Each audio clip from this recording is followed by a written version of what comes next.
right there. Stop it right there. Let's talk about her and Saweetie. What's up, her and Saweetie? Okay. So her and Saweetie made a song together called Closer. Her and Saweetie was talking about their favorite meals recently. First of all, the closer the hook is jamming. Y'all know how I feel about Saweetie. We gotta twerk that for the icy shake.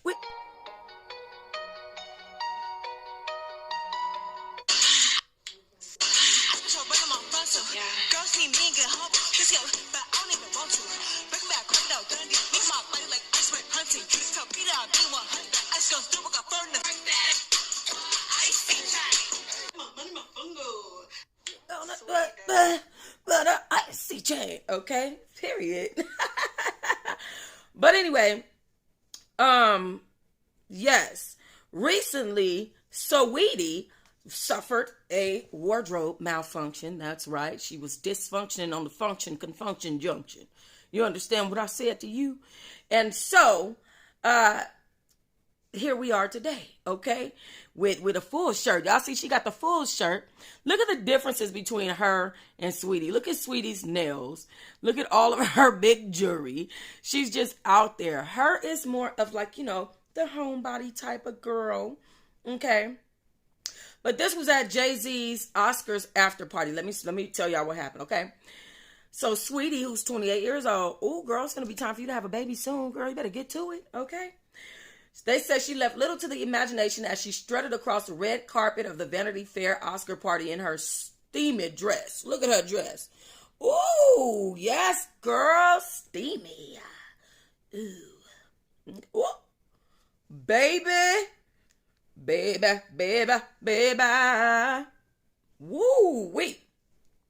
The Icy Girl star strutted around in black heels while wearing a risque dress at the Wallace Annenberg Center for the Performing Arts in Beverly Hills.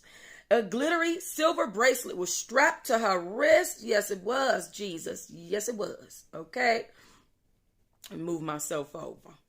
Okay, strapped to her wrist. The My Type rapper continued to show off her sexy figure when she arrived at Jay-Z's Oscars after party. The fancy event was held at Chateau Marmont in West Hollywood. She had her black trench coat over her shoulders. The plunging neckline showed off her boobs as she continued her walk. Saweetie was just glammed up and her luscious blonde hair was loose in curls. The Best Friend singer might have noticed the wardrobe malfunction because she had her hand covering up her private portions. Baby, she didn't have on no pantalones, if you know what I mean. I'm talking about the sweet meat was all out in the streets. You understand? So she hit the mainstream as she graced the Saturday Night Live stage as a musical guest back in November 2021. She was dating Quavo, which thank goodness that was over because the way he fought her over that Call of Duty, I said, baby, she'll need to give him no more booty. Okay, don't you ever fight me like that over Call of Duty. Have you lost your damn mind? Child, yes, you did. Anyways, her and Saweetie, they video, I think that video has 5 million views on YouTube already. That video went up. That video went up. 5 million views. Is you serious? All right, period. Okay, let's get into this video with her and Saweetie. And they are talking about some of the similarities that they like in their food. Their Filipino food, to be exact. Okay, Filipino cuisine may not be the first thing many people in America reach out for when they want comfort food, but that's not the case for her and Saweetie. Both of them grew up with this Filipino cuisine at home thanks to the influence of both of them having Filipino mothers. Yes, her is Filipino. Everybody that look black ain't all the way black. Y'all already know this, okay? So they decided to take to social media to give out their favorite Filipino dishes and discover whether or not they actually enjoyed the same dishes. And so let's get into it. They talked about adobo, also known for its garlic soy sauce vinegar stew, as the first choice, and then sinigang. What the hell is that? I don't know nothing about Filipino cuisine.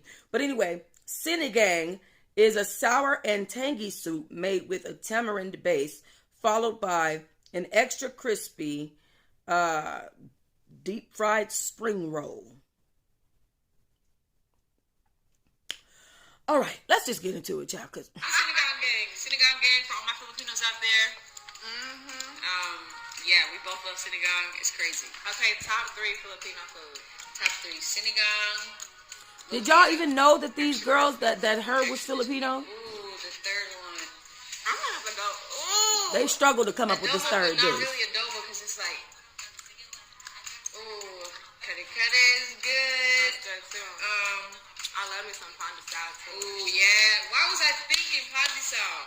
Every morning. Pandesal. Sausages. Have you had the pandesal with the ube in it though? I don't like ube. You don't like ube? All right, that's one thing we don't got in common. They gonna disown me. We don't got that in common. All right, so I got some questions for you. Okay. The fans want to know. So, what was your favorite part of the video?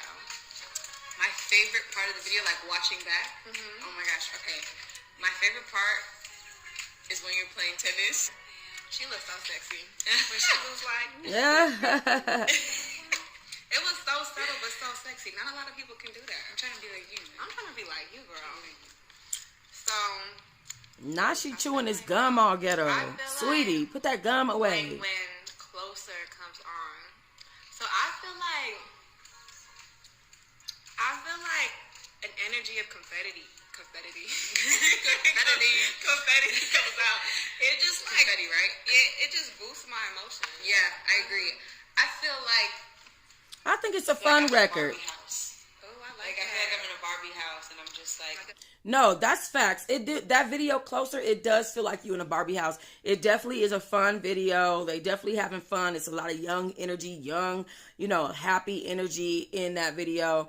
I think that the song was dope. I liked everything about the video. I liked the lyrics. I love the sounds, the tones, the pitches, the different melodies that they were able to hit.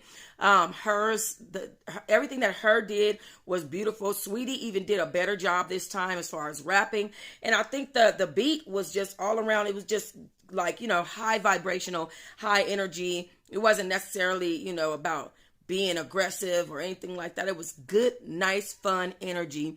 And I thought that the visuals, the graphics were just awesome. I love the video. living life. Just living life. I like that. Yeah. So how did you feel when recording Closer?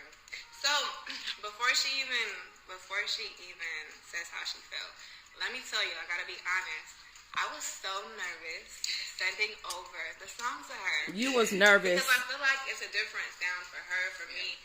So I wrote my verses and I'm like, I definitely want her on it, but I don't know if she's gonna like it. So when her team said she liked it, I was just like screaming. That is dope. I don't know why she would think she wouldn't like it. The song is dope. When, It's nice, upbeat, clean. It's a dope ass song. Subtly saying that we want to, indirectly saying that we want to work with each other. And then when I heard it, I was like, ooh, this is different. Like immediately I was like, oh.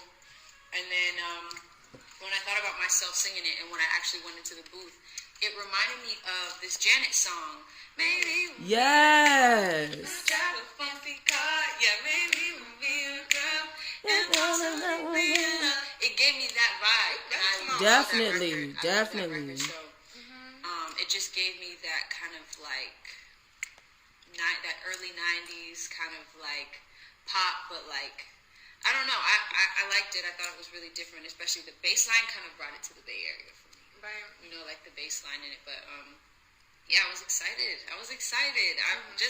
We could have done anything, but the fact that I'm working with her just, makes it. And the fact that I'm working with her. So, but how did you feel like recording it? Like, what was the emotions that was going through your body? Man, it was like sensual. It was sensual. It's the freaking me. You said that. You know what I mean? It was sensual. I love it. And that's how I felt. I wanted to rap. I'm happy I was able to experiment with you. Yeah, definitely. Aw, I'm feeling some type of gay energy going on here. Is such a melting pot. What's happening? Culture. How did that directly affect your music? Man, so the thing about the Bay is everywhere you go, I feel like there's music. Like whether you go to Oakland, Sacramento, San Francisco, Vallejo, there was always like Art and Soul Festival. There was like always so much music, old and new. So being surrounded by that kind of gave me this, I don't know, this vibe and I don't know. It's just like being from the Bay, you have this sense of community. Like we're strong. We're strong in community and family, especially like being Filipino.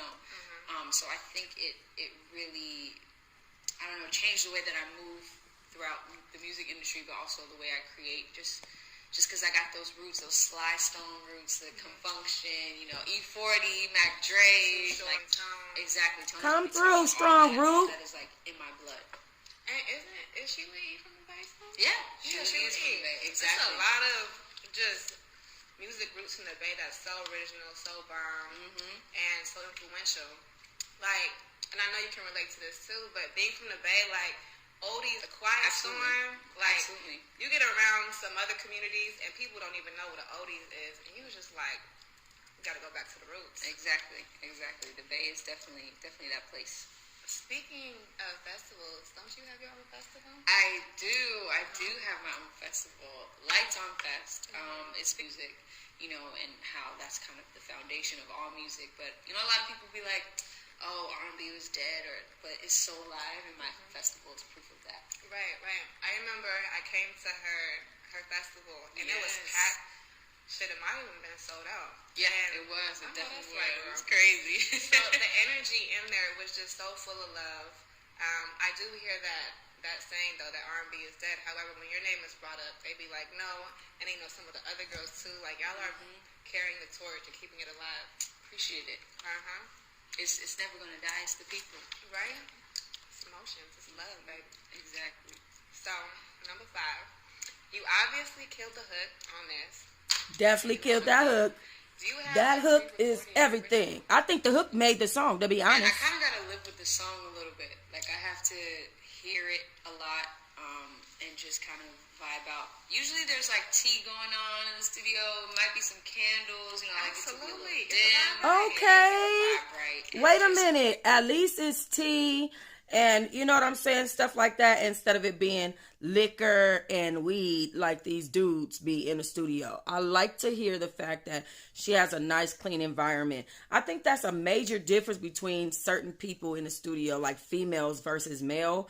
But I can see like people like JD and Ludacris that's in the studio with like water, tea, lime, you know what I'm saying? Lemon water, trying to keep on top of their stuff and not just be a whole hot blubbering mess.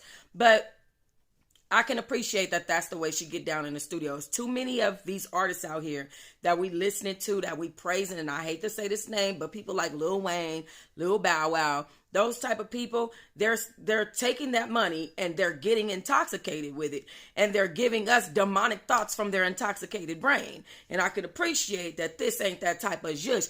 I like the type of rapper that Saweetie is turning out to be. She's turning out to be a very clean type of rapper. And I think that's dope. Because we have enough of that other shit out here. Like, we just have enough. There's just enough of the other type of shit out here. I love the fact that she's like this clean ass rapper right now. I think she can go far with that if she stays on top of her stuff. Because like she said, she's going to a boot camp and she need one.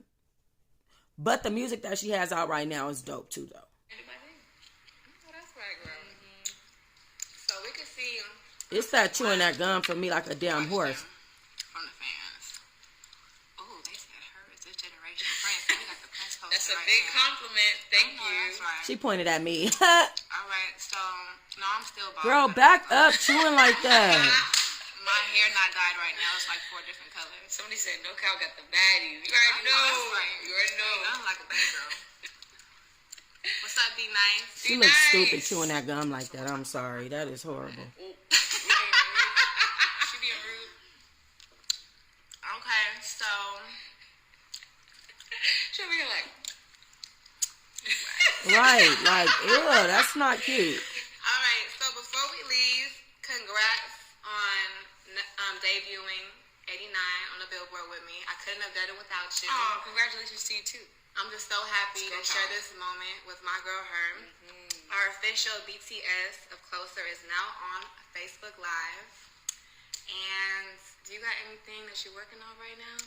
Man, I'm actually getting ready for a tour. I like that my ring. tour dates just went up, so catch me from Back of My Mind tour, and I'm gonna be on tour with Coldplay. Oh, I know that spot. I'm about to be on the road. Okay, period. Coldplay. I know, me too. It's gonna be crazy. Oh, yellow. Yes. Yeah. I'm so proud of you. Oh, thank you. Oh, you just made me so happy. Well, yeah, I'm just getting ready for tour, and I'm gonna be working on some more music, so we're gonna keep it going. We're gonna keep it going. Make sure y'all check out her tour tickets. I Definitely. love your Shout out to song. her. That's thank dope. you. Yes, ma'am. I'm glad her still working. Keep that bae energy, that pretty girl energy, that musical energy going. Y'all have a what's today? Tuesday? Y'all have a blessed Tuesday, and we out. It's Icy Airlines, bitch. That being said,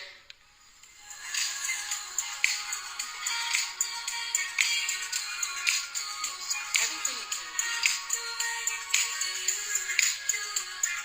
Senegal. Me too. You know what? I feel like her made the song more of a grown-up song. I feel like Saweetie brought more of a youthful sound to the song, but I feel like her makes music for adult women. Saweetie, I'm not gonna lie, all the gum chewing and the long, crazy looking nails, and it's a little bit too much in the package for me. But with her on the music, it brings the youthfulness down and brings the grown up in a little bit more, and I can respect that for real. Y'all let me know what y'all thought. Thank you for watching this video with me. Oh, my light just went out. Peace.